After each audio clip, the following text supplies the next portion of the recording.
Hello guys, welcome back. Today we are with another video. In this video we are going to discuss about Tarzagi's one-dimensional consolidation theory completely. So guys, if you are new in my channel, thanks for holding and do subscribe my channel as well. So I want to tell you that guys, this topic is very important for examinations like GATE, SSC, JEE and IES and other examinations like state level examination, DMRC, LMRC as well. So you need to understand this topic very consciously, right? So first of all, we will discuss about assumptions made by Terzaghi. So assumptions क्या थे Terzaghi को, उनको discuss करेंगे, लेकिन detail में discuss करेंगे. Video लंबी होगी, उसका टेंशन नहीं लेना. तो फर्स्ट assumption है हमारे पास, soil is homogeneous and isotropic. हर एक थ्योरी में हम देखते हैं सॉइल में जितनी भी बड़ी बड़ी थ्योरीज हैं उनमें हम देखते हैं कि उनकी सबकी एजम्पशन सेम होती है. पहली कि सॉइल होमोजीनियस और आइसोट्रॉपिक होना चाहिए. क्या होता है होमोजीनियस, समझ के चलते हैं, right? So homogeneous means, what do you mean by homogeneous? Homogeneous means at every point, or we can say at every point on a particular direction,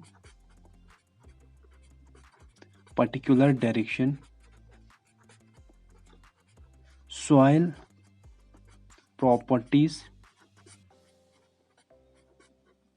will be same. So this is the meaning of homogeneous, कि हर point में, but in a particular direction. Suppose we are taking direction x, so at every point in x direction the properties of soil must be same. Suppose this is a point A in x direction and this is a point B in x direction and this is point C in x direction. So coefficient of permeability Ka must be equivalent to Kb and this Kb must be equivalent to Kc. तो Ka, Kb, Kc equal होने चाहिए क्योंकि soil homogeneous तभी कहलाएगी. ठीक है, right?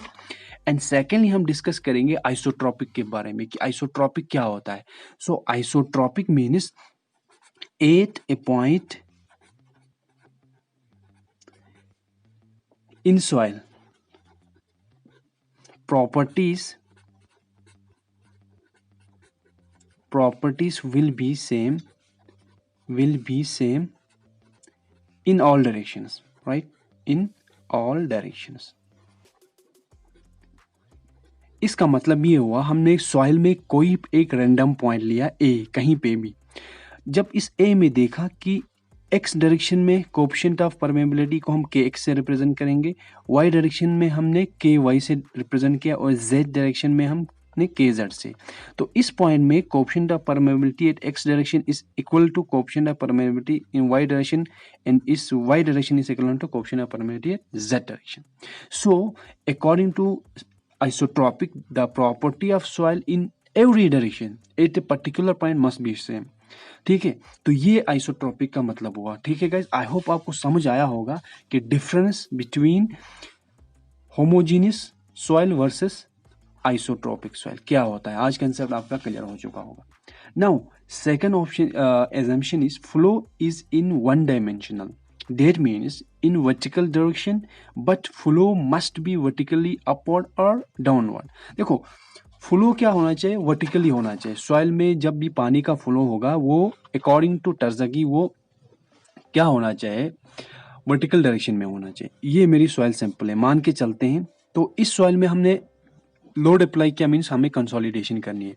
तो centre से क्या होगा? पानी या तो ऊपर चला जाएगा क्योंकि सेंटर में मैक्सिमम प्रेशर होता है, तो या नीचे की तरह जाएगा.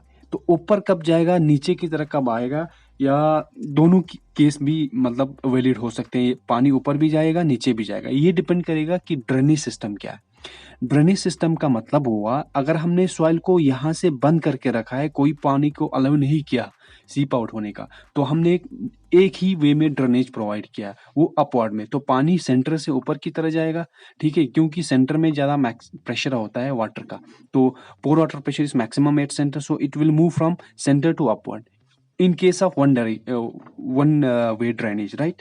But in case of two-way drainage, it can move from away from center to upward as well as downward. So the meaning of vertical direction of flow is that it may be vertically upward or downward. That is what Terzaghi made in his assumptions. Now, third assumption is the change will only happen in depth. that is like this is my soil sample, right? And this is thickness, its thickness, let its thickness be x. तो क्या होगा after application of load due to presence of water, like the water pressure will increase due to load. तो क्या कहेंगे हम कि पोर water pressure बढ़ जाएगा due to load, application of load. Initially what will happen, initially when we apply load on a soil, तो initial consolidation will occur. What it mean, the air will expel out of soil pores. In second case, when load is applied continuously, the water inside pores, it experiences high pressure. That means pore water pressure increase, and at a stage will reach, the water will come out of the soil. So the change will occur, the depth will reduce due to expulsion of water. So is this change in size or change in thickness will occur in depth. तो यहाँ पे क्या हुआ, कुछ depth हमारी decrease हुई delta x, तो हमें क्या बच गया यहाँ पे x माइनस डेल्टा एक्स, हमारी क्या आई, नई डेप्थ आई आफ्टर कंसोलिडेशन. तो यही कह रहा है टर्जागी कि the change will only happen in direction of in depth. Now fourth assumption is very important, it is based on primary consolidation only. ये जो टर्जागी थ्योरी है ये बेस्ड है प्राइमरी कंसोलिडेशन. इसका मतलब ये हुआ, देखो तीन तरह की कंसोलिडेशन होती है, हमने समझाया हुआ है कंसोलिडेशन और कंप्रेसिबिलिटी दोनों समझाया, कंपैक्शन और कंसोलिडेशन. इस वीडियो के डिस्क्रिप्शन पे लिंक प्रोवाइड करूंगा, वहां से चेक करना कि कंपैक्शन क्या हुआ, कंसोलिडेशन क्या हुआ और डिफरेंस क्या है. तो कंसोलिडेशन तीन तरह के होते हैं, एक होता है initial consolidation, secondly primary consolidation और थर्ड है हमारा सेकेंडरी कंसोलिडेशन. इनिशियल कंसोलिडेशन मैंने अभी बताया, जब इनिशियली लोड अप्लाई करते हैं तो सॉइल में जो हवा है वो निकलने लगता है, ठीक है. प्राइमरी कंसोलिडेशन में क्या होता है, जो पानी होता है सॉइल पोर्स के अंदर वो हाई प्रेशर एक्सपीरियंस करता है ड्यू टू लोड, तो उसकी वजह से पानी निकलना स्टार्ट होता है. और सेकेंडरी कंसोलिडेशन में क्या होता है, जब पानी निकल जाएगा तो लोड किन पे पड़ेगा, सॉइल ग्रेन्स पे लोड पड़ेगा, तो उनकी रीओरिएंटेशन होगा, इनका स्ट्रक्चर चेंज होगा, क्योंकि पार्टिकल्स की रीओरिएंटेशन हो रही है तो सॉइल मास का स्ट्रक्चर चेंज होगा. तो ये जो है ओनली प्राइमरी कंसोलिडेशन के लिए बेस्ड है. कौन सी, टर्जागी इक्वेशन, ये याद रखना, इसमें ये पूछा गया था, ठीक है. Now fifth and final assumption is Darcy law is valid. What is Darcy law? V is directly proportional to hydraulic gradient. What is V? V is the velocity of fluid which is flowing through soil mass, right? It depends on hydraulic gradient. I. What is hydraulic gradient? Hydraulic gradient is equivalent to del H head loss divided by length of soil mass, right? So you need to remember all these assumptions. So guys, let us move ahead and we'll discuss the formula of Terzaghis equation. So what Terzaghi said, according to Terzaghi, now we will write here for you, rate of change of pore water pressure, ठीक है, rate of change of pore water pressure. देखो टर्जागी ने relation बोला पोर water pressure, small you से represent करते हैं पोर water pressure को, relation बोला पोर वाटर प्रेशर और टाइम एंड थिकनेस. इन तीन चीजों को टर्जागी ने एक मैथमेटिकल वे में डिस्क्राइब किया, या आप कह सकते हैं एक्सप्लेन कर दिया, तो वही हम टर्जागी फार्मूला बोलते हैं. तो according to Terzaghi, rate of change of pore water pressure is directly proportional to rate of change of slope of pore water pressure versus depth. d mu upon dt is directly proportional to d square mu divided by dz square. So what is mu? Mu is a pore water pressure. ये आप समझ के चलना, यहाँ पे mu हुआ pore water pressure, ये सब पढ़ाया हुआ है, ठीक है. और यहाँ पे t हुआ time, right? Time to complete particular degree of consolidation of soil, right? And z is a thickness of soil.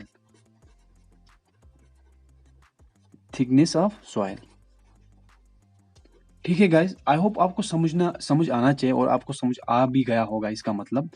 अब यहाँ पे हम समझेंगे कि slope of slope of pore water pressure mu versus क्या, z डेप्थ. तो क्या होगा, देखो जब पोर वाटर प्रेशर इंक्रीज होगा, कैसे इंक्रीज होगा, ड्यू टू कंसोलिडेशन. जब इंक्रीज होगा पानी निकल जाएगा ना सॉइल से, जब पानी निकल जाएगा तो क्या होगा, पानी निकल जाएगा तो सॉइल की थिकनेस रिड्यूस हो जाएगी, ठीक है, तो यही एक कर्व यहाँ से ड्रा किया है, उसी कर्व का स्लोप जो होता है ये होता है D square mu upon D Z square. I hope आपको समझ आया होगा। नाउ आगे चलते हैं। तो फर्दर टर्जागी ने क्या किया है, D mu upon D T को जब प्रोपोर्शनलिटी हटाया इस इक्वेशन से, तो यहाँ पे एक कोफिशिएंट आया जिसको हम बोलते हैं कोफिशिएंट ऑफ कंसोलिडेशन। बहुत ही इंपॉर्टेंट है, इसको हमें समझ के चलना है। ठीक है गाइज, तो समझ के चलते हैं कोफिशिएंट ऑफ कंसोलिडेशन क्या हुआ। ये मैं यहाँ पे लिखता हूँ आपके लिए, थोड़े दूसरे कलर से लिखता हूँ ताकि आपको समझने में दिक्कत ना हो। ठीक है, D mu upon D T क्या होता है, रेट ऑफ, अगर आप चाहें नोट बनाना तो आप बना सकते हैं, मैं पहले लिखता हूँ rate of change of pore water pressure. ठीक है, और डी ये मतलब हुआ किसका, इसका डी म्यू अपॉन डी। अब यहाँ पे D square mu upon D Z square का मतलब हुआ rate of change of slope of pore water pressure versus Z depth. बस इतना याद रखना। ठीक है, ये कहाँ से आया किधर से आया वो आपको अभी नहीं जानना है, बस इतना याद रखना है, ये याद रखना है पूरी equation D mu upon D T equal to C V D square mu divide by D Z square. अब जो आगे जो चीज़ मैं बताने वाला हूँ वो बहुत इंपॉर्टेंट है एग्जामिनेशन पॉइंट ऑफ व्यू से, क्योंकि गेट ईएस जो भी हो उसमें क्वेश्चन फ्रेम होते हैं। गेट में खासकर ईएस में आपको थ्योरी भी पूछेगा, ईएस और एसएससी जेई में आपको टर्जाकी के जो एग्जामिशन है वो आपको डायरेक्टली पूछा जाएगा। ठीक है, कि टर्जाकी वन डायमेंशनल टर्जाकी जो थ्योरी है वो बेसिक फॉर विच कंसोलिडेशन, तो ऑप्शन में दिया हुआ था प्राइमरी, इनिशियल और सेकेंडरी कंसोलिडेशन, इस तरह। ठीक है, तो ऐसे क्वेश्चन फ्रेम हो जाएंगे गेट इसमें ईएस में। गेट में आपको क्या पूछेगा, गेट में आपको कंसेप्ट पूछेगा जो मैं अभी आपको बताने वाला हूँ, मीन्स न्यूमेरिकल क्वेश्चन आएंगे फॉर्मूला के बेस में। तो यहाँ से हमने क्या पढ़ा, D square D mu upon D T equal to C V D square mu divided by dz square। here cv is a coefficient of consolidation और ये cv बराबर होता है coefficient of permeability divided by mv into mu w। यहाँ से k हुआ coefficient of permeability, mu हुआ density of water pure water, और mv क्या हुआ, mv हुआ modulus of volume change। mv हुआ modulus of volume change। ठीक है guys, so mv means modulus of volume change now, or we can say mv is coefficient of compressibility as well, coefficient of volume compressibility। यहाँ पे लिख देता हूँ, mv is also called as coefficient of volume compressibility, not compressibility only, volume compressibility।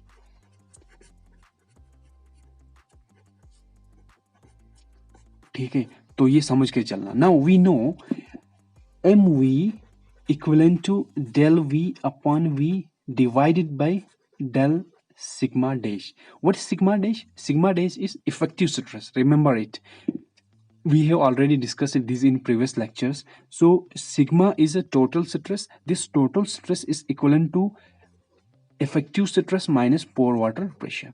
So यहाँ पे समझ के चलते हैं, इफेक्टिव स्ट्रेस होता है जो स्ट्रेस ग्रेन पार्टिकल्स की वजह से होता है। Grain particle, the stress is due to grain particles. Suppose this is my soil and this is the depth of soil, right, h. अब समझना पड़ता है, ठीक। अब बात छीड़ ली यहाँ, तो समझ के चलते हैं इफेक्टिव स्ट्रेस क्या होता है। ये मेरी पूरी की पूरी मिट्टी है, यहाँ पे एक पॉइंट ए है और यहाँ पे पॉइंट बी है। ए पॉइंट के ऊपर अगर हम देखेंगे बहुत सारी सॉइल है, तो यहाँ पे सॉइल की वजह से बहुत ज्यादा वजन पड़ेगा, means effective stress point A में ज्यादा होगा as compare to point B, क्योंकि इसके ऊपर मिट्टी कम है। बस यही समझना है। और म्यू क्या होता है, पोर वाटर प्रेशर। जब हमारे वाइट्स के अंदर पानी जब इकट्ठा होता है, जमा हो जाता है, तो एक प्रेशर क्रिएट करता है एवरी डायरेक्शन ऑफ इट, सो उसी को पोर वाटर प्रेशर कहते हैं। तो यहाँ पे एम वी क्या होता है, del v upon v in divided by del sigma dash. Now जिसको भी मैं यहाँ पे बॉक्स में रखूंगा, जिन इक्वेशंस को, वो आप समझना कि इंपॉर्टेंट है, ठीक है। अब बात आ रही है del V divide by V is equal to del H by del H. ये बेसिक इक्वेशन है, आपने समझा होगा, बचपन में पढ़ा होगा। Del E divided by 1 plus E के बराबर होता है। तो अब यहाँ पे del V divide by V की जगह में हम ये वाला इक्वेशन, ये वाला वैल्यू पुट करेंगे तो क्या होगा हमारा M V equal to del E divided by 1 plus E, ये पूरा जब हमने रखा डेल वी बाई वी की जगह में ये डिवाइडेड बाई नीचे साथ में क्या है डेल सिग्मा डैश, राइट। तो ये बन गई हमारी एक और इक्वेशन। अब हमने कल एक वीडियो में पढ़ा था कोएफिशिएंट ऑफ कंप्रेसिबिलिटी और consolidation ratio, coefficient of compression index, तो वहां से कोएफिशिएंट ऑफ कंप्रेसिबिलिटी एवी होता है, कोएफिशिएंट ऑफ कंप्रेसिबिलिटी ये बराबर होता है del E divided by del sigma dash. Link इस वीडियो के डिस्क्रिप्शन में प्रोवाइड करूंगा, देख लेना। इसको हम बोलते थे स्ट्रेन डिवाइडेड बाय स्ट्रेस। ये तो स्ट्रेस हुआ ना, इफेक्टिव स्ट्रेस। ये स्ट्रेन कहीं से हुआ, चेंज इन वाइड रेशो। देखो इनिशियली वाइड रेशो ज्यादा है, जब हमने सॉइल में लोड अप्लाई किया वाइड रेशो कम होगा, क्योंकि सॉइल अब क्लोज आना स्टार्ट हो गई, तो गैप्स खत्म हो गए, तो श्रिंक हो गई ना सॉइल, इसलिए हम स्ट्रेन बोलते हैं। तो ए वी की जगह में हम क्या रखेंगे, इसको भी मैं हाईलाइट कर रहा हूं, तो इसका मतलब क्या है, बॉक्स में रख रहा हूं तो इंपॉर्टेंट है। तो यहाँ पे del E divided by sigma, del sigma dash की जगह में ए वी रखेंगे, तो क्या होगा, एम वी का वैल्यू होगा AV divided by 1 plus e. So guys ये जो है ना बहुत ही इंपॉर्टेंट है, इसी के बेसिस में गेट में क्वेश्चन आए हुए हैं, आप समझ के चलना बस, ठीक है। नाउ आगे क्या लिखेंगे हम, अब ये आप सारा स्क्रीनशॉट अगर लेना चाहते हैं तो ले सकते हैं। अब आगे बढ़ेंगे।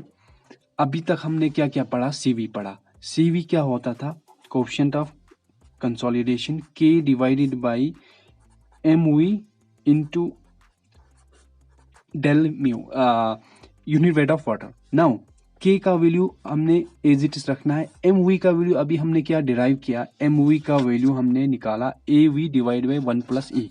तो यहाँ पे रखते हैं A V divided by 1 plus E into del W, sorry ये unit weight of water. Now C V equal to K into में 1 plus E bracket close divided by A V into unit weight of water. ये बहुत ही important expression है। आपको क्या होगा, आपको सी we निकालने को कहेगा, आपको ये सारे वैल्यू दिया होगा, ठीक है। तो आपने वाइड रेशियो आपको दिया होगा, आपको एक कोएफिशिएंट ऑफ कंप्रेसिबिलिटी दिया होगा, तो इजीली आप निकाल सकते हैं, ठीक है।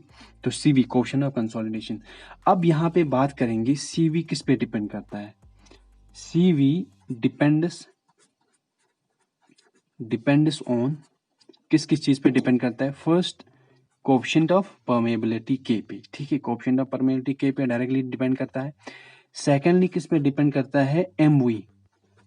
एमवी क्या हुआ, एमवी पे डिपेंड करता है, यहाँ पे एमवी पे डिपेंड कर volume of modulus of volume change, ठीक है, और we can say coefficient of volume compressibility MV.